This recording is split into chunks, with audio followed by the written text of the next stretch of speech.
unaniweka in a service travel lodge where truck drivers and bus drivers are sleeping to rest so they can continue their journeys.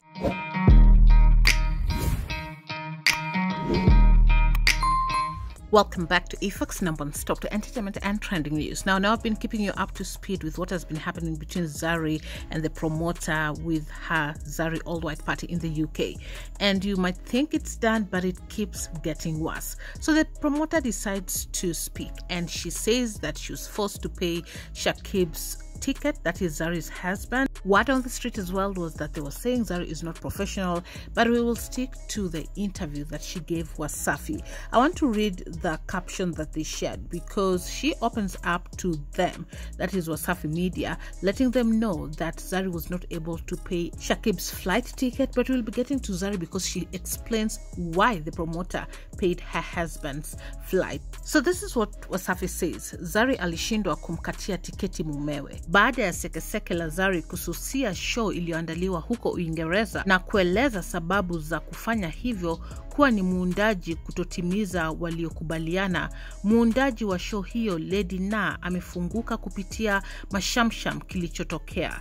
Lady Na, muundaji, amesema kuwa Zari alimuomba amkatie visa yeye Zari na mume wake Shakib, na Lady Na akafanya hivyo. Ilipokuja swala la tiketi, Lady Na alimuuliza Zari inakuwaje kuhusu Shakib, mume wa Zari. Zari akamuomba Lady Na amkatie pia Shakib, alafu atamkata kwenye mapato ya show. Nilimwambia Zari amkatie mume wake tiketi mwenyewe sababu kwa sasa ni gharama kubwa, ila akaniambia nikate mimi kisha nitamkata kwenye malipo ya show. Nikakubali.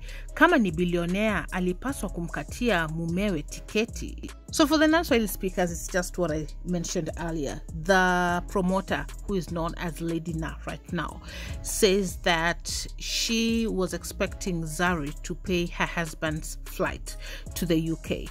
And Zari asked her to pay that flight, and then the money that she's supposed to pay her, she will deduct from there. And so she's questioning, if Zari is a billionaire, as she claims, why was she not able to pay her husband's ticket? What is not clear is if she's insinuating because she paid Zari's visa, Zari's flight, and of course Shakib's as well, and so she feels that she has spent enough for Zari the Boss Lady. Now we haven't seen the contract itself, but Zari the Boss Lady seems to insinuate that her flight, her visa was all catered for, was to be catered for, and then there is payment that needs to be done still. Now this payment, Lady Na is claiming that it was already deducted from Shakib's flight. Maybe Zari is expecting a certain balance. Anyway, so there's a lot of talk on the internet streets, bloggers, especially Tanzanians, are talking about it, and Zari puts out this: Mande yote mmekosa kazi, mimi ndio kazi kwa midomo yenyu.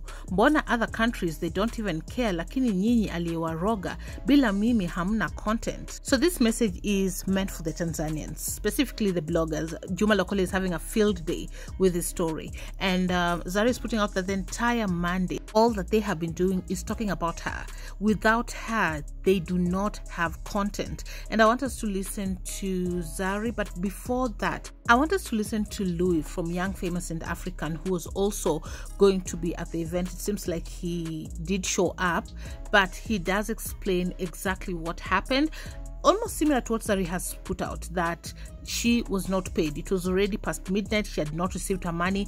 And Louis is also putting out that that was the same thing that happened to him, but he later got paid. Let's listen to Louis.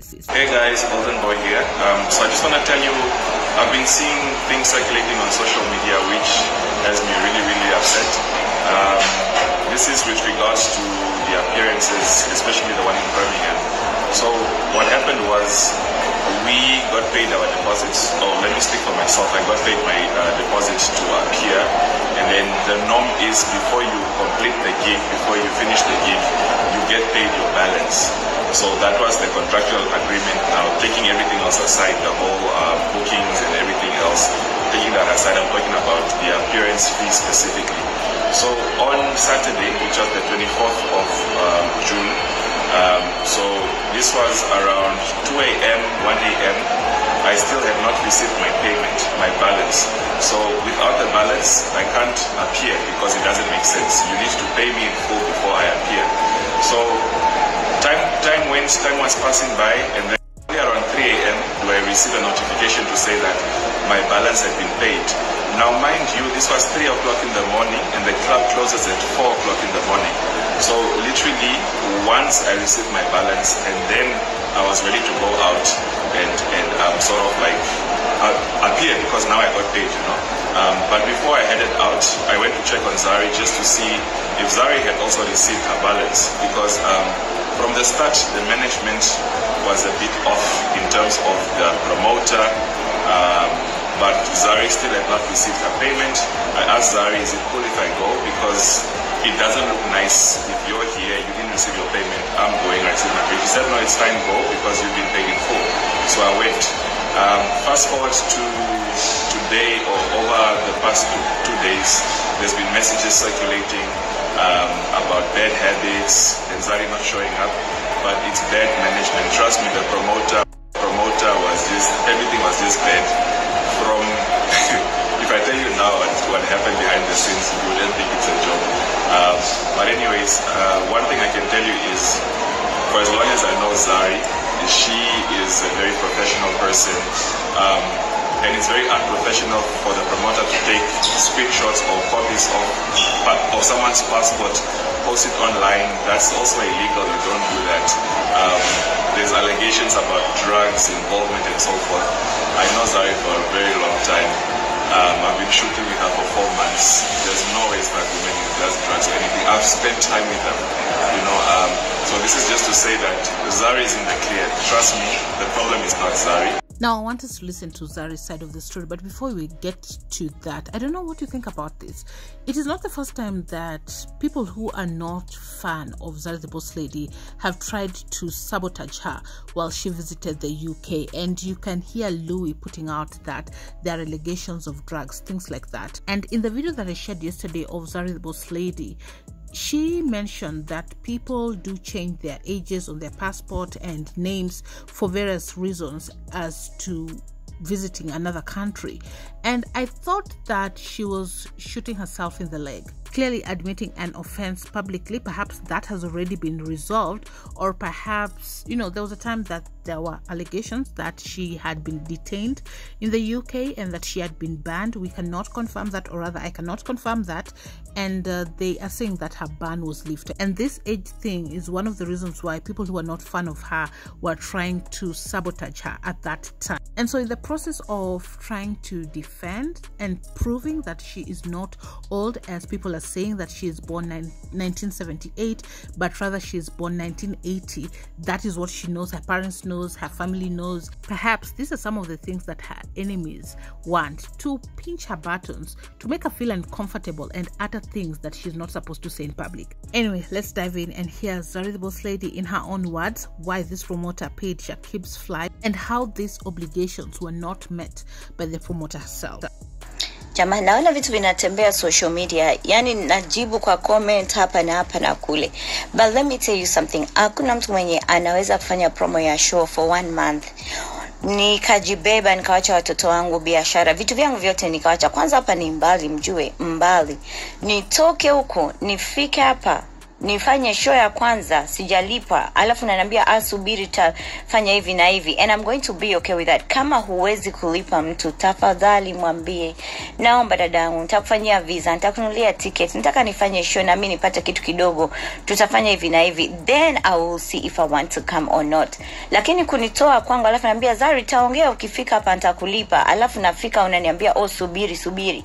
Mimi nikikataa kutoka kuingia show ya pili, and then you saying Zari amenifanyia vibaya.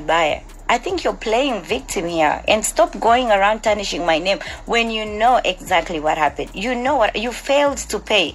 Kama huwezi alafu wewe hapo unaweza kuniona unaniharibia mimi huniharibii, because kwanza kabisa mimi I am self-made. Wewe ni promoter, you still need to bring other artists, you need to do other shows. The way you are doing your things, unashinda kunilipa alafu unasambaza passport yangu na mume wangu, alafu unasambaza chats, professionally.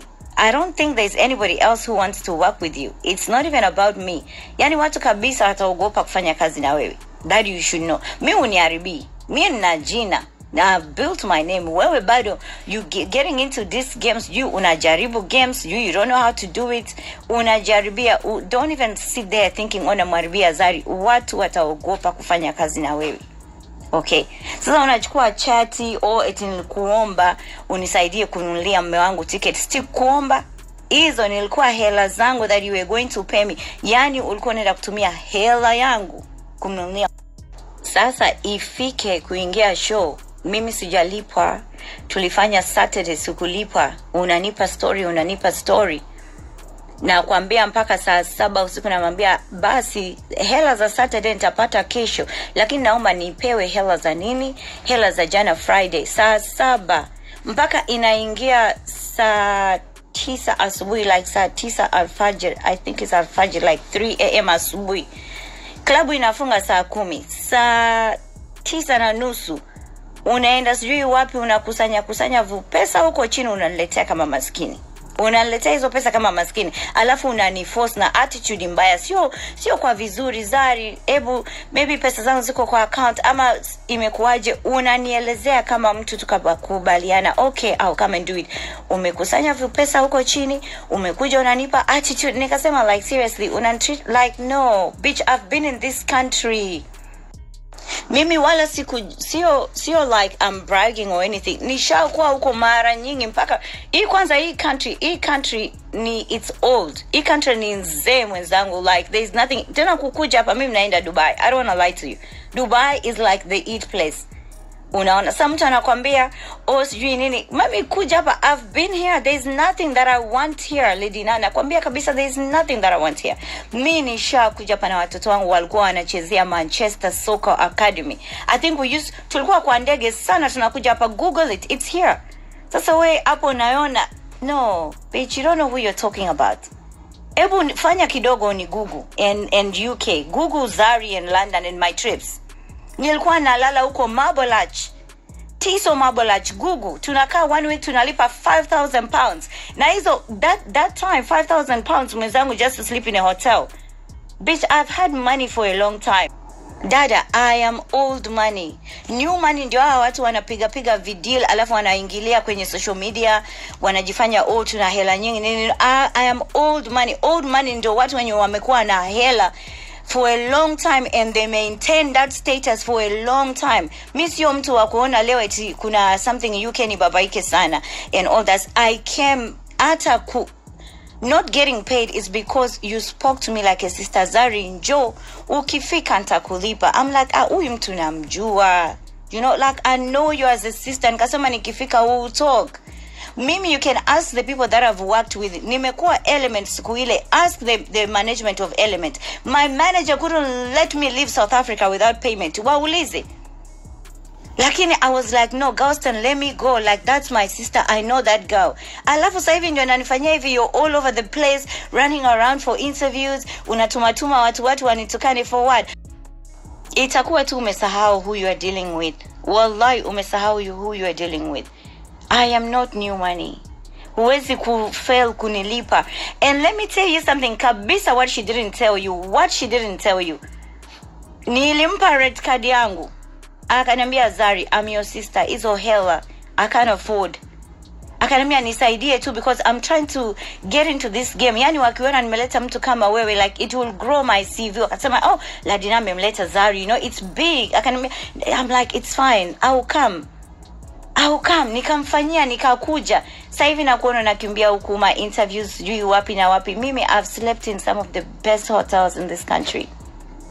And that is tangu miaka, like until now I'm still keeping my status. Unaniweka in a service travel lodge where truck drivers and bus drivers are sleeping to rest so they can continue their journeys. And this one, mimi nakuachia kama mkubwa wako. We can only grow if we learn to accept our mistakes. Ukikubali makosea, like nimekosea hapa na hivi, hapo you can grow.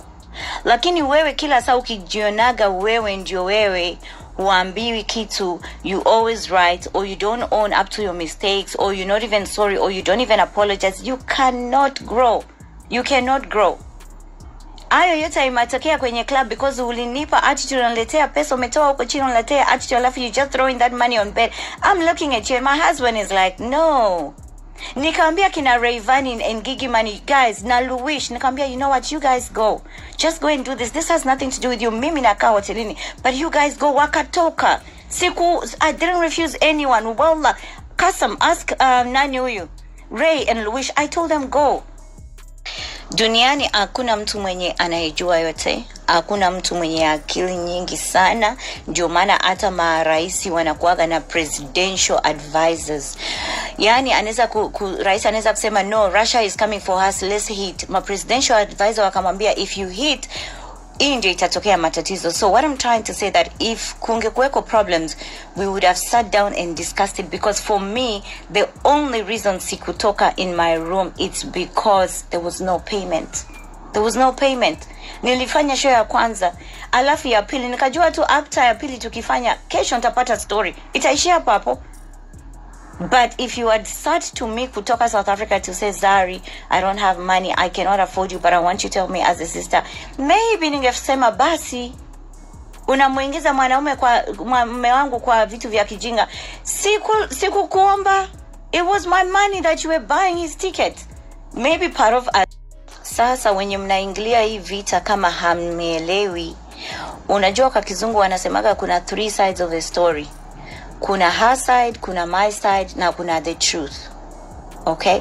Sasa wenye wanaingilia mnataka tu kuropoka because you want likes na mafollowers, na wenye wanatukana. Nishawaambia there's no new word. Dictionary haijatoa matusi mapya, ndio yale, nothing new. So mkiingilia hizi vita, sometimes you need to understand which war are you going into. Amna sijui cha timu nani chim. Yani sometimes unasemaga, sometimes mtu ukiwa utumia akili, watu wenye akili ndogo wanachosha. I'm telling you. So that is what happened. Mimi sikulipa, nimetoka kuacha watoto wangu, biashara zangu, kila kitu, nafika hapa mtu ananiambia there is no money. I could have done so much in South Africa, I own businesses. Mtu ana promise alafu nafika hapa kuna stories. What would you do? Ungefanya nini wewe? Mimi hapa kwani I don't like this country. It's old. And you have heard it from Zari, the boss lady. She was not paid, and that is why she did not show up. And when it comes to Shakibs' ticket, she had asked the promoter to pay his ticket, and they will deduct the money from her payment. She has also called out the promoter for going to talk, doing interviews, putting out her private information, leaking chat messages, but simply she was not paid, and hence why she did not show up. Thanks so much for watching. You're up to date. Subscribe, hit the notification bell so you'll be the first to be notified once you have any new uploads. Catch you on the next one. Bye bye.